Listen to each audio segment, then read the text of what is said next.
falei dele aqui, ó. Hoje eu quebrei o protocolo da chamada do fechamento de mercado, Fernando Nakagawa, porque eu já vi você posicionado todo lindo. Falei, já vou dar logo o spoiler. Bem-vindo. Boa noite, obrigado. Boa noite, Thaís. tudo bem?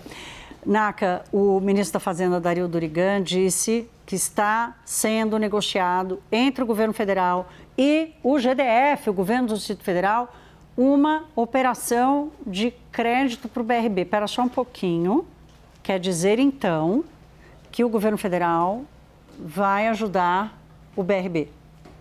Mas ajuda, mas aparentemente sem dinheiro. Sem dinheiro. É uma articulação que está sendo coordenada ou conta com o aval do governo federal. E o que se soube agora há pouquinho nessa fala, foi uma fala, não foi uma entrevista coletiva do ministro e também da governadora Celina Leão, é que há a combinação, um acordo para que o Fundo Garantidor de Crédito e um consórcio de bancos ofereça recursos ao BRB, ao Banco de Brasília, e essa operação de crédito terá a garantia e a contragarantia, ou seja, ativos que poderão ser dados pelo governo do Distrito Federal a essas entidades que vão emprestar dinheiro para salvar o Banco de Brasília. A governadora agradeceu muito o esforço político do governo federal, que aparentemente foi a peça-chave para fechar todos os elos dessa corrente. O ministro Dario Durigan já tinha dito, inclusive aqui na CNN, que apoiava a oferta de garantias via Fundo Constitucional. É uma receita que o DF, o governo do Distrito Federal, recebe da União e que poderiam ser colocadas na mesa, essa operação podia ser colocada na mesa como sendo uma garantia. Eles não deram detalhes, só disseram que este acordo será apresentado ao Supremo na quinta-feira, para que então possa ser, se tiver a bênção do Supremo, possa ser assinado este acordo. Mas aparentemente o BRB chegou a um bom termo ali, de governo do Distrito Federal, Ministério da Fazenda, AGU, com bancos privados e o Fundo Garantidor de Crédito para essa operação de salvação do Banco Regional de Brasília.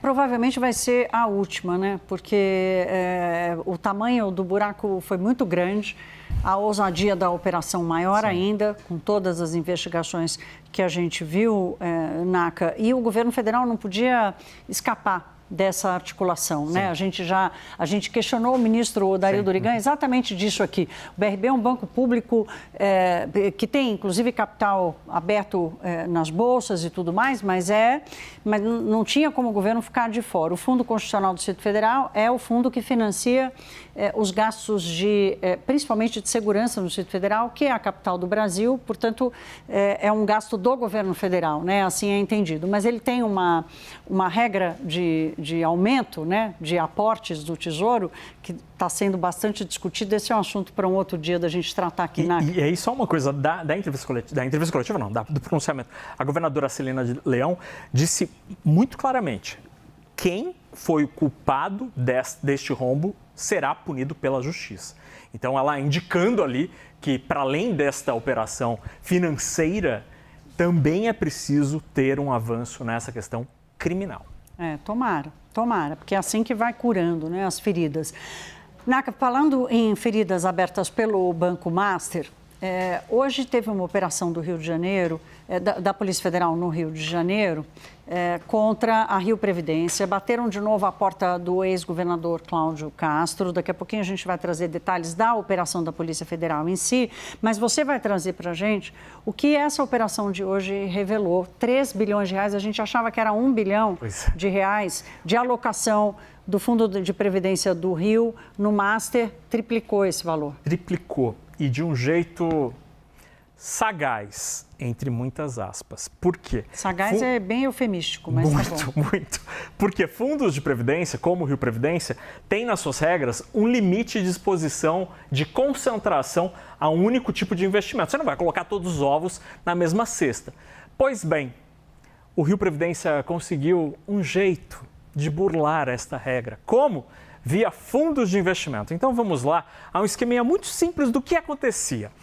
Até ontem, sabíamos desta operação aqui, ó. Rio Previdência botou lá 970 milhões de reais, o servidor público do governo fluminense, nos CDBs do Banco Master. Aqueles que viraram pó. Pois bem, hoje descobrimos que o Rio Previdência também colocou 2 bilhões de reais em fundos de investimento. Então, se é lá na alocação, era outro CNPJ, não era do Banco Master. Só que, onde esses fundos de investimento investiam? Nos CDBs e nos papéis do Banco Master. Que gente esperta! Pois é.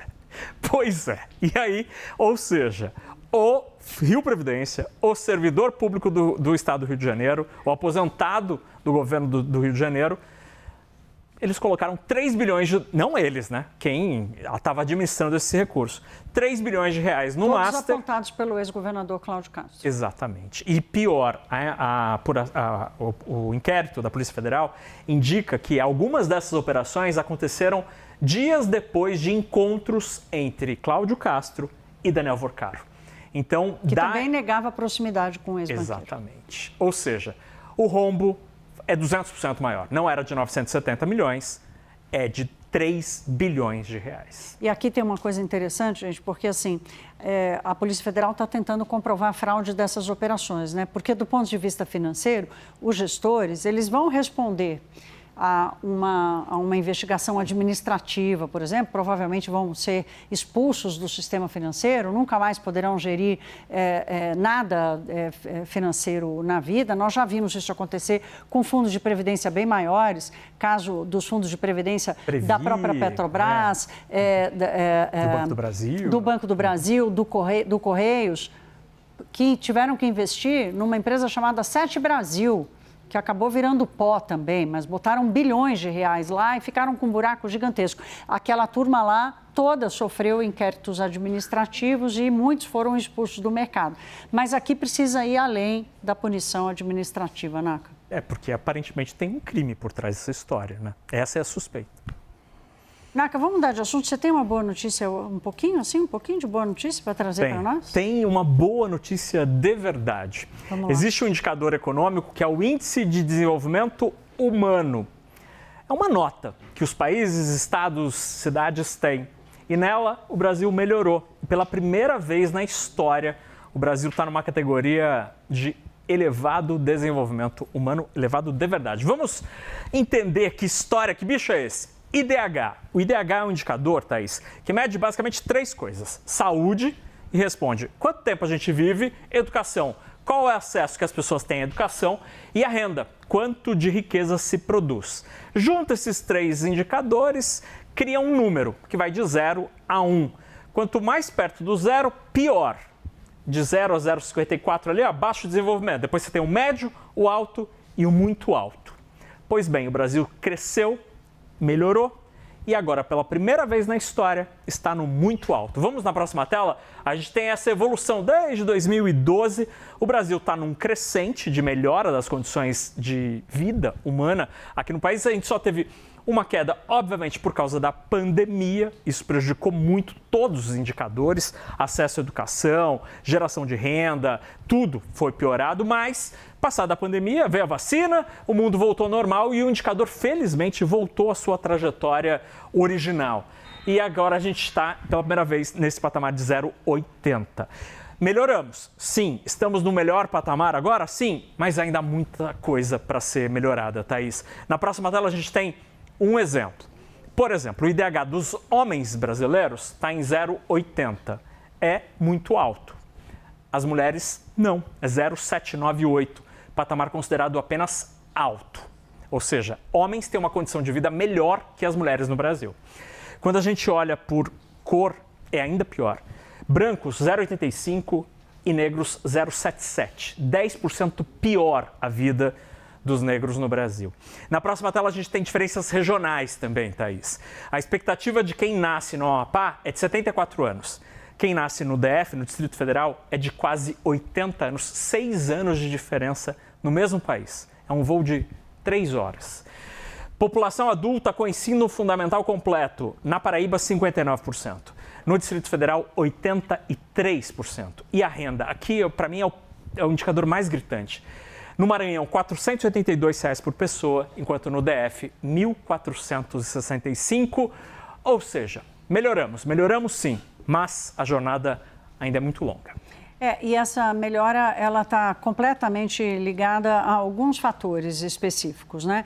Aqui é óbvio que o Bolsa Família, que é o maior benefício social do Brasil, triplicou de tamanho, né? Triplicou de tamanho e dobrou de quantidade de famílias, ou quase dobrou, 40% a mais de famílias e 3 vezes o seu valor de antes da pandemia, né? Então, isso deu às pessoas mais acesso a tudo isso que significa essa melhora. Esse é um ponto. Então, portanto, esse é um ponto. Segundo ponto, o mercado de trabalho. Melhora, a renda do trabalho também melhora e, com isso, as pessoas conseguem... E o terceiro que eu acho importante, Naka, é trazer aqui investimentos em infraestrutura. E investimentos vindos do setor privado, porque o setor público não teve mais dinheiro para fazer. Investimentos no setor privado, especialmente infraestrutura, de comunicação, de energia e de saneamento básico, principalmente lá no Nordeste, onde os indicadores ainda são vergonhosos da quantidade de pessoas, 80%, 90% das populações de estados do Norte e do Nordeste sem acesso a esgoto e água potável, Naka. Então, não, definitivamente, isso aconteceu, é importantíssimo. Sim. Aconteceu em alguns estados, o salto do investimento em infraestrutura é gigantesco. E essa onda do investimento em saneamento, ainda não começamos a observar os efeitos concretos, porque está chegando o investimento, a água está chegando. Acho que demora alguns anos para a gente ver, por exemplo, que a mortalidade infantil vai diminuir. Claro. E vai diminuir porque água potável em casa e esgoto é saúde. Presença na escola, aprendizado, também, a mesma coisa. Tudo, né? tudo. E é por isso que antigamente a gente dizia que político não fazia saneamento básico, porque o cano passava embaixo da terra. Né? E muita resistência à permissão de entrada do capital privado, mas é o capital privado que está fazendo essa diferença. Então, nós não temos que escolher de onde vem o capital, nós temos que escolher o capital que é mais eficiente e o capital público se provou ineficiente nessa história toda por nos manter numa trajetória vergonhosa do saneamento básico no Brasil. Concordo 200% com a relatora. A gente tem que querer qualidade de vida, que a pessoa abrir a torneira na casa dela, dar a descarga no banheiro, né? O filho não ficar doente, não faltar à escola. Naka, muito obrigada, meu querido. Boa noite para você. Tem um mercado. Vai ficando. Fica, Naka, fica. Tem o fechamento do mercado. Hoje foi um dia meio assim... a gente está num DR, a gente estava numa DR sobre o Brasil, assim, eu dei uma empolgada. Teve um dia meio muxoxo, assim, no mercado, porque o Irã acusou os Estados Unidos de que tivemos ataques nas últimas horas a despeito das negociações para paz. Mano, eu falei ontem, né? Que é verdade. Como disse mãe Thaís. Não vamos a bolsa empolgar. caiu hoje 0,69, o dólar subiu 1 centavinho e o barril do tipo Brent, que negociou ontem, subiu hoje e voltou a namorar os $100. Mas vamos ver, amanhã vai ter uma grande reunião em Camp David, chamada pelo presidente Donald Trump. Tomara que seja para discutir o Trump disse agorinha há pouco nas suas redes sociais que o clima lá não está bom para ir para Camp David, que talvez fiquem mesmo em Washington. Mas amanhã a gente vai só saber. Mudou o lugar, tomara que o conteúdo seja o mesmo.